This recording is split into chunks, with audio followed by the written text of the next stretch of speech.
Hello guys, for today's video ay maliligo naman tayo sa labas ng bahay, o diba? Pag content creator ka talaga, lahat naman ay gagawin mo. And ayan, dahil TikTok affiliate tayo, is-share ko sa inyo yung ginagamit ko sa buhok ko. Sinashampoo ko muna pala guys yung taas ng buhok ko bago ko siya nilalagyan ng product na ito. Kasi nga guys, para matanggal yung mga dumi-dumi sa ating anit. Ito nga pala guys yung ginagamit ko, yung hair mask sa TikTok na trending na 159 pesos lamang. Talaga namang 1 month ko na siyang ginagamit ay wala pa sa kalahati yung nababawas. Sobrang tipid nito guys, promise. And tingnan nyo naman, sobrang ganda niya sa buhok. Binababad ko nga pala to, depende sa mood ko. Minsan 2 minutes, minsan 5 minutes. Ayan, depende kung kailan ko gustong banlawan.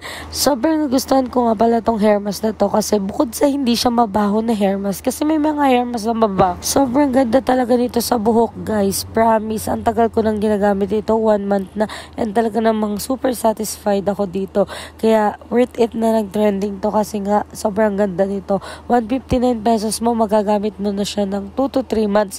Depende sa haba ng buhok mo. Kaya kung gusto mo mag-order, ilalagay ko sa comment section yung link or ilalagay ko dyan sa yellow basket yung link. And ganito na nga pala siya pag medyo natuyo-tuyo na. Hindi mo na kailangan i-blower pa kasi sobrang ganda na niya guys, promise. Para kang nagpa-instant revive. Thank you for watching. God bless.